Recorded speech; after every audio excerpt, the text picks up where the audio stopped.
Hello viewers, welcome back to the channel. ఈరోజు మనం చూడబోతున్న property వచ్చేసి ఒక సెమీ కమర్షియల్ ప్లాట్ అండి. ఇది ఎంత ప్రైమ్ లొకేషన్లో ఉందంటే మనం దీన్ని బోత్ రెసిడెన్షియల్గా ప్లస్ కమర్షియల్గా ప్లాన్ చేసి బిల్డ్ చేసుకోవచ్చండి. సో వ్యూవర్స్, ఈ ప్రాపర్టీ యొక్క మెయిన్ హైలైట్ వచ్చేసి లొకేషన్ అండి. ఈ ప్రాపర్టీ మన ముంబై హైవే నుండి డిస్టెన్స్ వచ్చేసి జస్ట్ 100 మీటర్స్ మాత్రమేనండి. ఇంకా సింపుల్గా చెప్పాలి అంటే ఒక నిమిషంలో నడుచుకుంటూ వెళ్ళిపోవచ్చు అనమాట. అంత దగ్గరలో ఉంది బాంబే హైవేకి. ఇంకా క్లియర్గా చెప్పాలి అంటే మన ప్రణమ్ హాస్పిటల్ ఉంది కదండి, మధ్యనగూడ మియాపూర్ మెయిన్ రోడ్ మీద. ఆ హాస్పిటల్కి జస్ట్ వాకబుల్ డిస్టెన్స్లో ఈ ప్రాపర్టీ ఉందండి. ఇప్పుడు మీరు చూస్తున్న ఈ ప్లాట్ సైజ్ వచ్చేసి 266 స్క్వేర్ యార్డ్స్ అండి. డైమెన్షన్ వచ్చేసి 40 into 60 ఫీట్ అనమాట. సో ఈ ప్రాపర్టీని కేవలం ల్యాండ్ వాల్యూకి మాత్రమే సేల్ చేస్తున్నారండి. ప్రాపర్టీ ఫేసింగ్ వచ్చేసి వెస్ట్ ఫేసింగ్ అండి. ఎల్ఆర్ఎస్ ఫుల్లీ పేడ్ అనమాట. అండ్ వ్యూవర్స్, ఈ ప్రాపర్టీ లొకేషన్ వచ్చేసి మధ్యనగూడ మియాపూర్ అండి. మియాపూర్కి దగ్గరలో ఉన్న మధ్యనగూడ.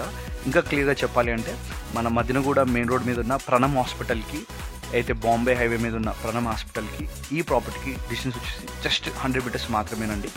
సో ఫైనల్ వ్యూవర్స్, వీడియో కంప్లీట్గా వాచ్ చేసినందుకు థ్యాంక్ యూ సో మచ్ అండి. ఈ వీడియో మీకు నచ్చినట్టయితే ఖచ్చితంగా లైక్ అండ్ షేర్ చేయండి. ఇట్లాంటి ప్రాపర్టీస్ ఇంకా చూడడానికి మా ఛానల్ని సబ్స్క్రైబ్ చేయండి. మరొక ప్రాపర్టీతో తొందరలో కలుసుకుందాం. అంతవరకు టేక్ కేర్.